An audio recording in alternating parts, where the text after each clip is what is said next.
Ladies and gentlemen, one idea can change your life.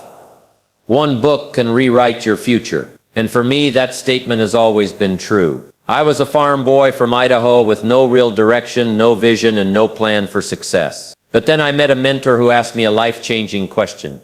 Jim, how many books have you read in the last 90 days? At that moment, I realized something important. Success is not something you pursue. Success is attracted by the person you become. And the quickest way to become more is to read more. Today I want to share with you 7 books that completely transformed my life, and they can do the same for you. 1. The Bible. The first book that shaped my philosophy was the Bible. Now, regardless of your faith, the Bible is a library of wisdom. It speaks about discipline, generosity, patience, and the harvest principle. You reap what you sow. That truth alone is enough to build a great life. If you plant good seeds, nurture them, and stay consistent, you will harvest abundance. The very first book that changed my life was the Bible. And let me tell you, regardless of where you stand in terms of faith or belief, the Bible is not just a religious text, it's a book of wisdom, philosophy, and life principles. It speaks to the human condition, to our struggles, our dreams, and the way we live every single day. For me, it became a foundation, not only for understanding values, but for shaping my thinking about discipline, responsibility, and the way the world really works. One of the great lessons the Bible teaches is the principle of sowing and reaping. It says that a man will reap what he sows. Now think about that. If you plant corn, you don't get wheat. If you plant weeds, you can't expect roses. Life is the same. Whatever you consistently plant, whether it's kindness or anger, discipline or laziness, generosity or selfishness, that is exactly what will return to you, multiplied. When I first understood that truth, it shook me, because suddenly I realized that my future was not an accident. My results in life weren't about luck or about what other people gave me, but about the seeds I was planting every single day. The Bible also teaches about seasons. There's a time to plant and a time to harvest, a time for rest and a time for work. That taught me patience. It taught me that you cannot shortcut the process. You can't expect to plant in the spring and harvest in the summer. Success doesn't come overnight. You must respect the seasons of your own life, the seasons of learning, the seasons of building, and then the seasons of reward. That lesson alone taught me to stop being in a hurry for quick riches and start investing in the long game of character, effort, and growth. Another principle I found powerful is discipline. The Bible says that without vision, the people perish. That means if you don't have a vision for your life, if you don't discipline yourself to live according to that vision, you'll drift. And drifting never leads to greatness. Reading those words reminded me that I had to stop living casually, because if you live casually, you will end up a casualty. Instead, I had to live intentionally, choosing the right actions, the right associations, the right attitudes. But perhaps the greatest lesson of all was generosity.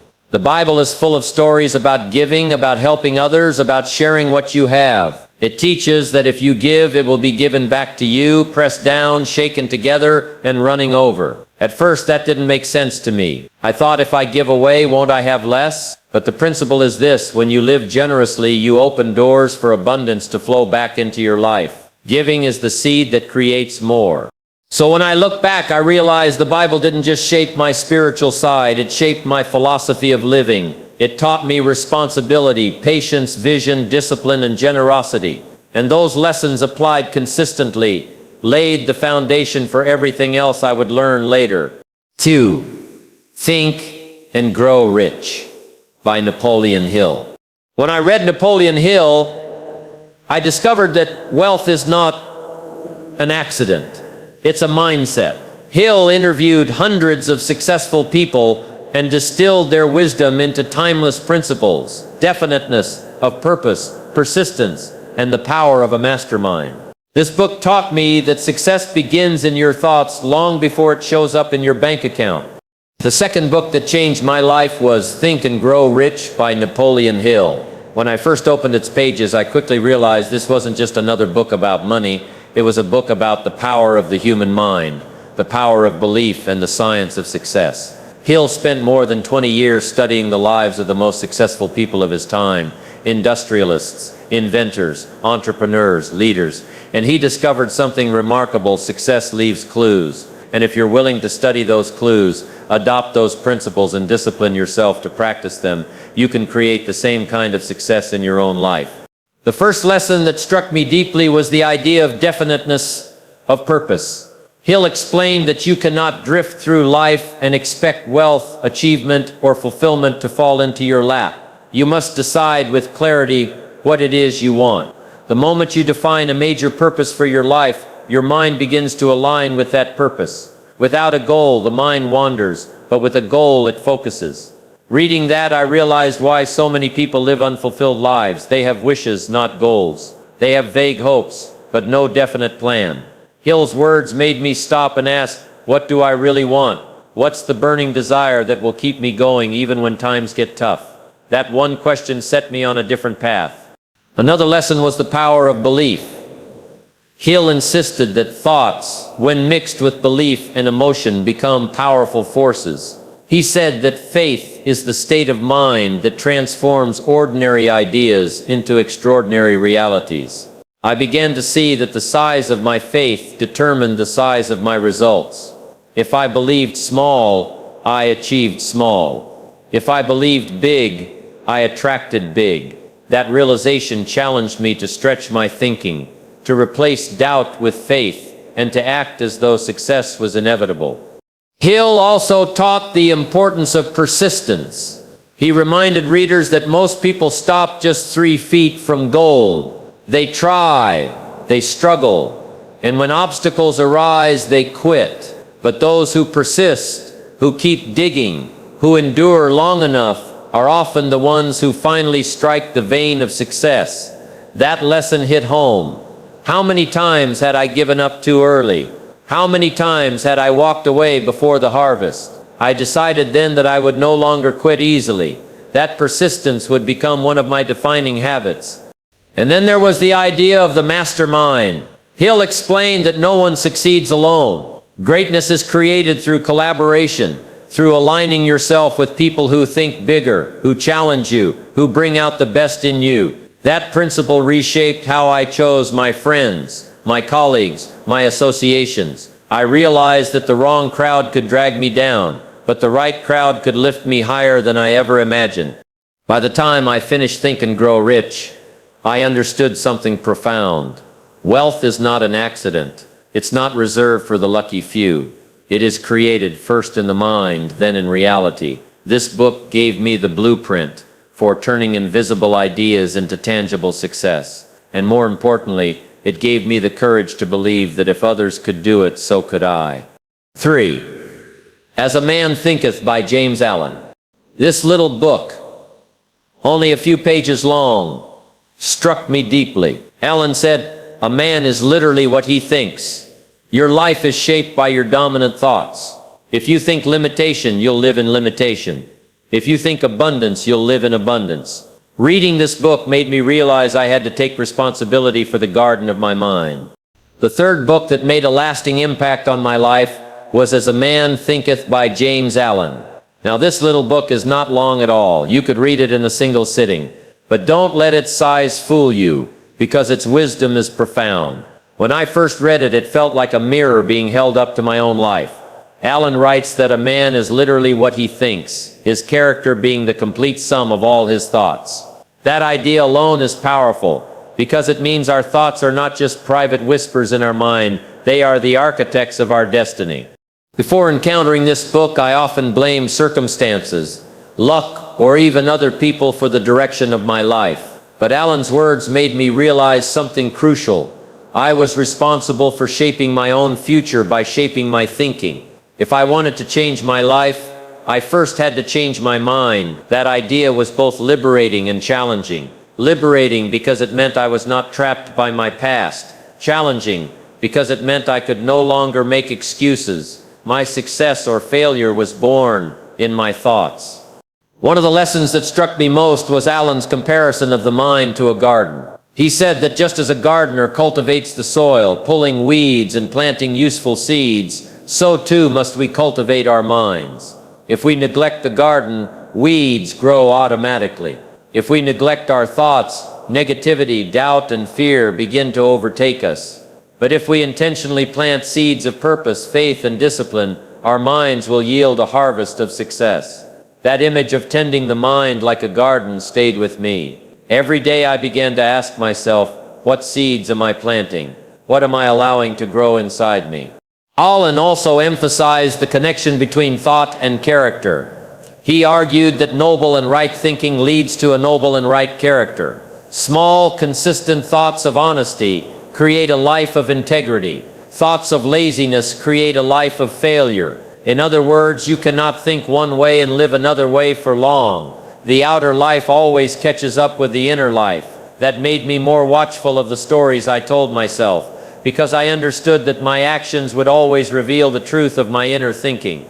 Another remarkable lesson from this book is the idea that circumstances do not shape the man, they reveal him. When life is difficult, it doesn't create weakness, it exposes it. When opportunities appear, they don't create readiness, they reveal who has prepared. That idea helped me stop complaining about my environment.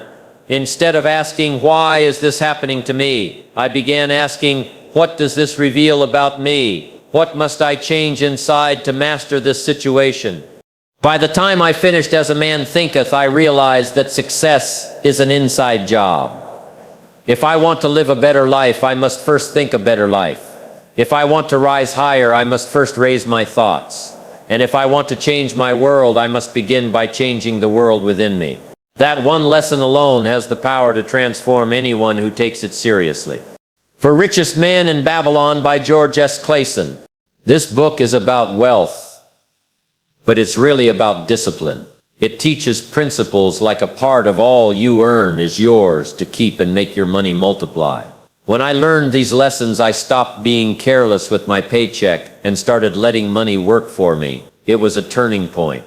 The fourth book that truly shaped my financial philosophy was The Richest Man in Babylon by George S. Clason.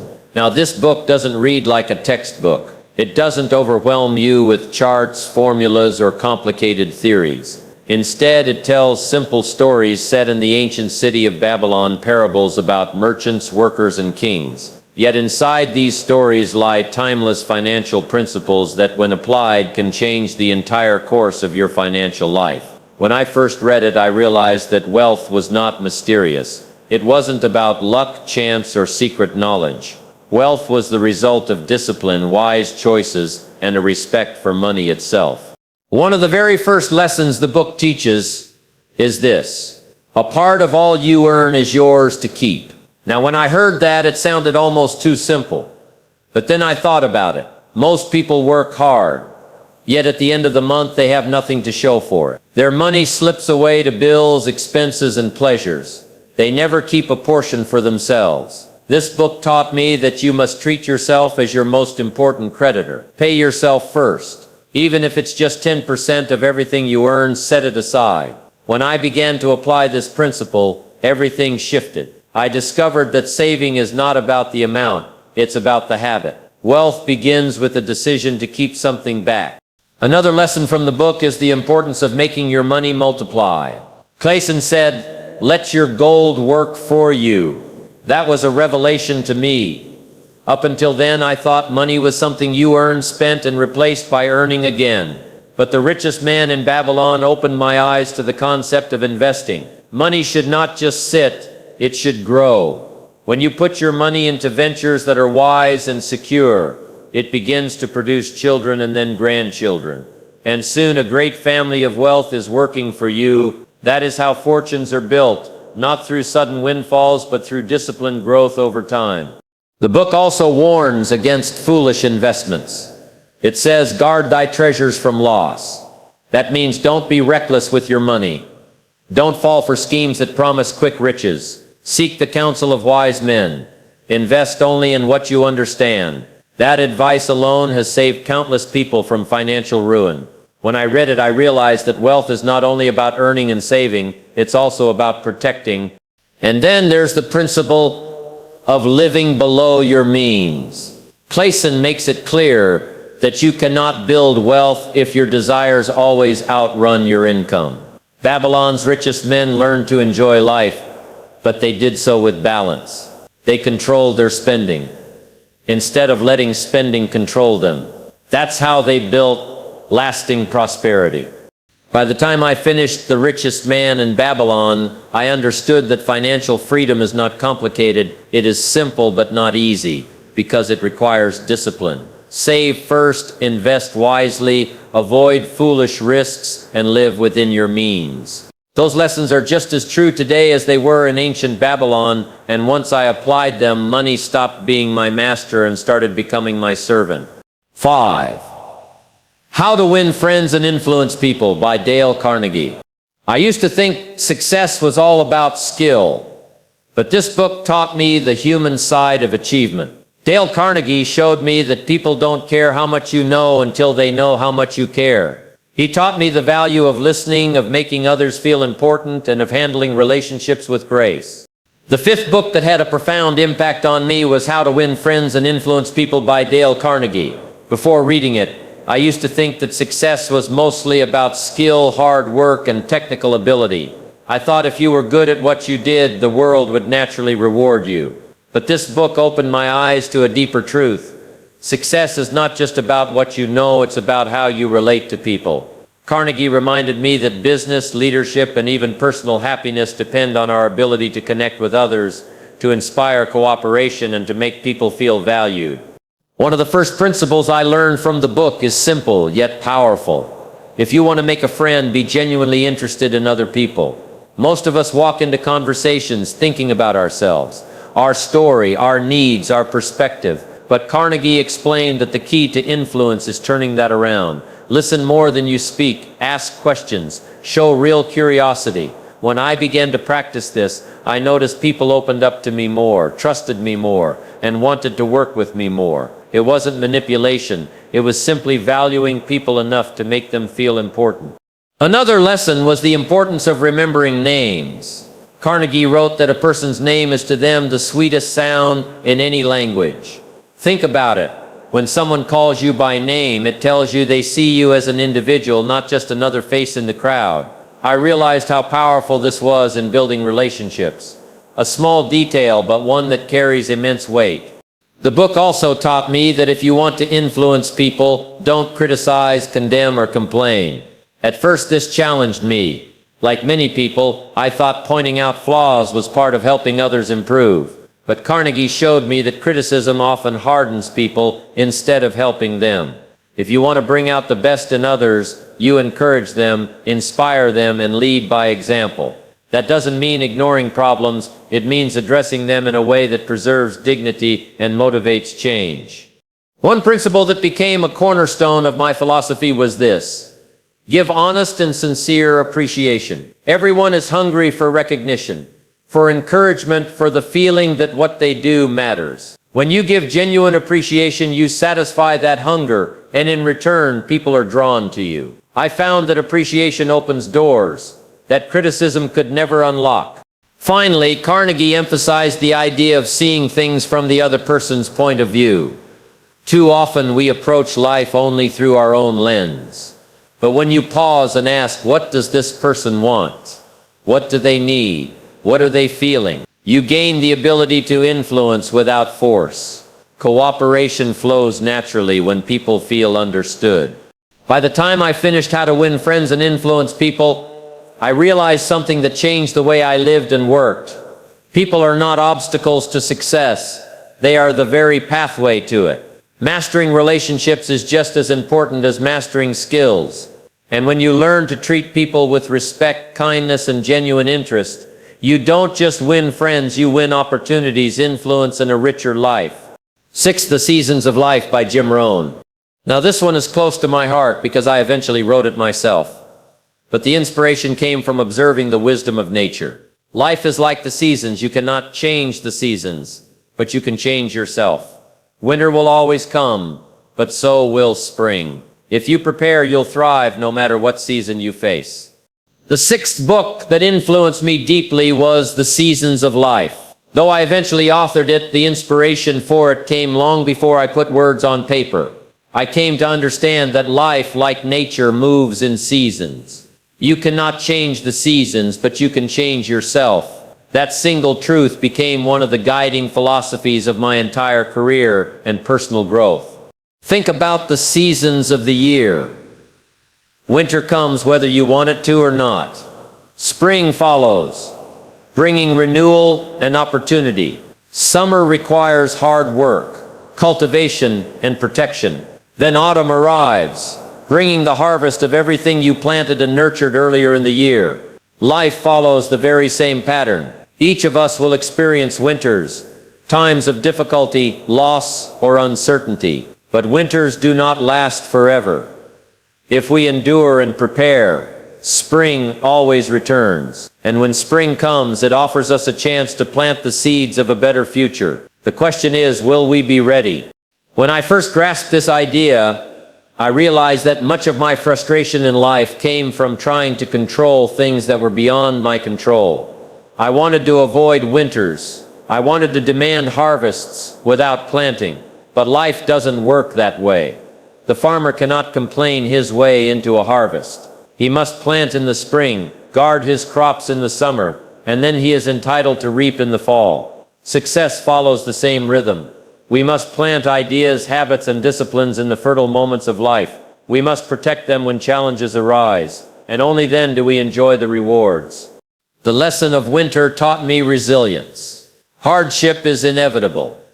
There are economic winters, emotional winters, even spiritual winters. People lose jobs, face setbacks, or deal with disappointment. But winter always carries within it the seed of spring. If you prepare yourself, winter becomes a season of growth, of reflection, of building strength. Those who endure winter with patience are the same ones who thrive when spring arrives. The lesson of spring taught me urgency. Opportunities are like seasons. They come, but they don't last forever. Spring does not linger. If you hesitate, if you procrastinate, the season passes, and you're left waiting for another cycle. When I saw this truth, I made a commitment to act quickly on opportunities, to plant while the soil was fertile, to use today instead of waiting for tomorrow. The lesson of summer taught me responsibility. Summer is a season of work. It's when you must tend the fields, pull the weeds, and protect what you planted from pests or storms. In life, this is the season of persistence. It is when distractions and difficulties try to steal your progress. And it is when discipline matters most. The lesson of autumn taught me accountability. Autumn is when we harvest what we've sown. If we've planted well, worked hard, and guarded diligently, autumn is a season of reward. But if we've been careless, autumn will expose it. There is no hiding in harvest time. The results are always honest. When I embraced these truths, I realized that life would always bring seasons. But I had a choice in how I responded. I could not change the coming of winter or the passing of spring. But I could prepare, I could plant, I could protect, and I could harvest. And in that understanding, I found freedom. 7 Atlas Shrugged by Ayn Rand. This book shook me. It's not an easy read, but it opened my eyes to the power of self-reliance, productivity, and the value of creating. It reminded me that the world moves forward because of individuals who choose to think, to build, and to contribute. The 7th book that left a powerful mark on me was Atlas Shrugged by Ayn Rand. Now, this is not an easy book to read. It's long, it's demanding, and it challenges you to think deeply about society, responsibility, and the role of the individual. But sometimes, the books that take the most effort to read are the ones that leave the strongest impression. For me, Atlas Shrugged opened my eyes to the incredible value of productivity, the dignity of work, and the importance of personal responsibility. One of the greatest lessons I took from this book was that the world moves forward because of individuals who are willing to think, to create, and to contribute. Rand painted a picture of society where the producers, the thinkers, the builders, the inventors are the ones who carry the weight of the world on their shoulders. And if they were to stop, the world would crumble. That idea shook me. It made me realize that progress doesn't happen by accident. It happens because someone takes on the responsibility to make things better. Reading this, I asked myself, am I a creator or am I just a consumer? Am I contributing to the world in a way that leaves it better than I found it? Those questions stayed with me. They forced me to take a hard look at my own life and evaluate how much I was giving versus how much I was taking. The truth is, society thrives when individuals take ownership, when they bring forth their best ideas, when they work not just for survival but for excellence. Another lesson from the book is the power of self-reliance. Rand's philosophy emphasizes that you must take responsibility for your own life. You cannot wait for someone else to hand you success, and you cannot expect the world to owe you a living. That resonated with me deeply. I had spent time in my early years waiting for luck, waiting for a break, waiting for someone else to make life easier. But Atlas Shrugged reminded me that freedom and wealth belong to those who step up, take charge, and create value through their own effort and vision. What also stood out to me was the idea that work is not a punishment but a gift. Productivity is not something to escape. It is something that gives life meaning. When you create, when you build, when you contribute, you are expressing the highest part of yourself. That lesson helped me embrace work, not as a burden but as a privilege, the chance to shape the world through what I could do and offer. By the time I finished Atlas Shrugged, I felt a greater sense of responsibility. I understood that the quality of my life would depend on the quality of my contribution. If I chose to think small, produce little, and blame others, my results would be limited. But if I chose to think big, create value, and take responsibility, I could lift not only myself but also those around me. That book was a call to rise above mediocrity, to embrace the role of a producer, and to recognize that the future is built by those who are willing to carry the weight of progress. And that lesson is one worth remembering. So there you have it. 7 books that changed my life. But here's the truth. It's not enough to just own books, or even just read them. The real magic is when you live them. Books are the mentors who whisper to us across time, but it's our responsibility to apply what they teach. You don't have to read 1,000 books to transform your life. Sometimes just a handful of the right ones studied deeply can take you from ordinary to extraordinary. Remember this. Don't just read to get through the book. Read so the book gets through you. Ladies and gentlemen, go build your library, because the stronger your library, the stronger your future. Thank you.